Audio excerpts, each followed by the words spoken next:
Hello दोस्तों, नमस्कार। आज की यह कहानी उम्र के फासले, समाज की सोच और दिल की सच्चाई के बीच जूझते एक ऐसे रिश्ते की है जो न तो गलत था, न ही दिखावा, बस चुपचाप पनपा एक एहसास था। और अगर आपको ऐसी भावात्मक, सच्ची और दिल को छू लेने वाली कहानियाँ पसंद हैं तो कहानी के अंत तक जरूर बने रहिए और हमारे चैनल को सब्सक्राइब करना ना भूलिएगा। रीमा वर्मा, उम्र 52 साल, शहर के एक शांत कॉलोनी में रहती थी। उसके पति पिछले कई सालों से विदेश में नौकरी करते थे। पैसा समय पर आ जाता था, लेकिन साथ संवाद और अपनापन कहीं पीछे छूट गया था। घर बड़ा था पर खालीपन उससे भी बड़ा। दिनचर्या सलीके से चलती थी, पर रातें अक्सर लंबी और खामोश होती थी। रीमा पढ़ी लिखी और सलीकेदार और आत्मसम्मान से भरी महिला थी। उन्होंने जिंदगी को हमेशा जिम्मेदारी से जिया था, कभी शिकायत नहीं की, कभी सीमा नहीं लांघी।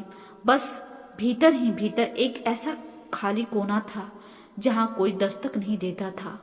उसी कॉलोनी में सामने वाले घर में रहने आया था अर्जुन शर्मा, जिसकी उम्र 24 साल। वह इंजीनियरिंग की पढ़ाई पूरी कर चुका था, जॉब की तलाश में था। उसका लंबा कद, सादा पहनावा, आंखों में ईमानदारी और बातों में तहजीब। पहली बार रीमा की नज़र उस पर तब पड़ी जब वह रोज सुबह उन्हें नमस्ते करता, हल्की मुस्कान के साथ, बिना किसी बनावट के। धीरे धीरे नमस्ते से हालचाल और फिर छोटी छोटी बातों का सिलसिला शुरू हुआ। कभी मौसम, किताबें, चाय, पौधे, साधारण बातें थी, लेकिन उसमें एक अपनापन था जो रीमा को बरसों बाद महसूस हो रहा था। अर्जुन को भी रीमा में कुछ अलग दिखता था, न कोई बनावटीपन, न दिखावा, बस ठहराव और सुकून। वह अक्सर उसकी सलाह लेता, कभी कैरियर को लेकर तो कभी जिंदगी को समझने के लिए, और रीमा बिना बिना किसी अपेक्षा के उसे सुनती, समझती और फैसला देती। उन्हें खुद भी हैरानी होती कि वे किसी के लिए इतनी सहज कैसे हो गई। समय बीतने लगा, शाम की चाय अक्सर एक साथ होने लगी, बातचीत गहरी होने लगी। अर्जुन ने कभी रीमा की उम्र को मुद्दा नहीं बनाया और रीमा ने कभी अपनी भावनाओं को नाम देने की जल्दबाजी नहीं की। लेकिन कुछ एहसास ऐसे होते हैं जो बोले बिना अपनी जिंदगी में मौजूदगी दर्ज करा देते हैं। जैसे अर्जुन का ध्यान से सुनना, रीमा का उसकी छोटी छोटी बातों का ख्याल रखना, दोनों का एक दूसरे की चुप्पी को समझ लेना। एक शाम बारिश हो रही थी, बिजली चली गई थी। मोमबत्ती की रोशनी में दोनों आमने सामने बैठे थे। बातचीत अचानक रुक गई और उस खामोशी में कोई असहजता नहीं थी, बल्कि एक गहरी शांति थी। अर्जुन ने पहली बार हिम्मत करके कहा, रीमा जी, आपके साथ बैठकर मुझे लगता है जैसे मैं खुद को समझ पा रहा हूँ। और रीमा ने आंखें झुकाकर सिर्फ इतना कहा, मुझे भी।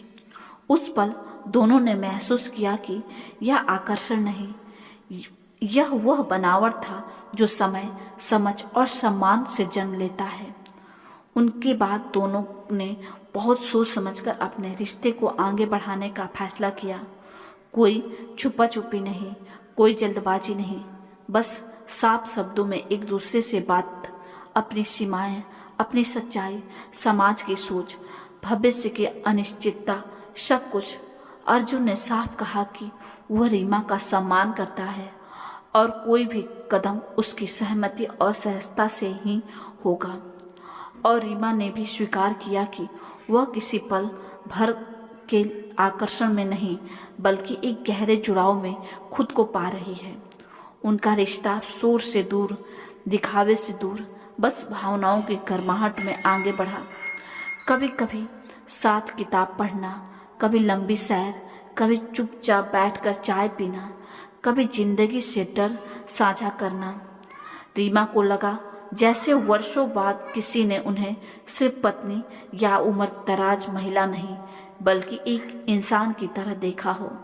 और अर्जुन को लगा जैसे उसे पहली बार कोई बिना जज किए समझ रहा हो। समाज की नजरें भी थी, सवाल भी थे, लेकिन दोनों ने तय किया कि वे किसी का दिल दुखाए बिना ईमानदारी से अपने रिश्ते को जिएंगे। रीमा ने अपने पति से भी साफ बातचीत की, बिना आरोप, बिना शिकायत, सिर्फ सच। और अर्जुन ने भी अपने परिवार को समय आने पर सब बताया। कठिनाइयां आई, आंसू भी गिरे, लेकिन रिश्ता मजबूती से खड़ा रहा, क्योंकि उनकी नींव झूठ पर नहीं, सम्मान और सहमति पर थी। यह कहानी किसी सनसनी की नहीं, बल्कि उस सच्चाई की है कि प्रेम उम्र नहीं देखता, वह दिल की परिपक्वता देखता है। और जब दो वयस्क इंसान पूरे होश, पूरी जिम्मेदारी और पूरे सम्मान के साथ एक दूसरे को चुनते हैं, तो वह रिश्ता गलत नहीं होता, बस अलग बात होता है। दोस्तों, अगर आपको यह कहानी पसंद आई हो, अगर आपने इसमें भावनाओं की सच्चाई महसूस की हो, तो चैनल को सब्सक्राइब जरूर करें, कहानी को लाइक और शेयर करें, क्योंकि ऐसी कहानियाँ सिर्फ मनोरंजन नहीं, सोच को भी नया नज़रिया देती है। तो दोस्तों, मिलते हैं हम ऐसी ही कहानी के साथ। तब तक के लिए नमस्कार।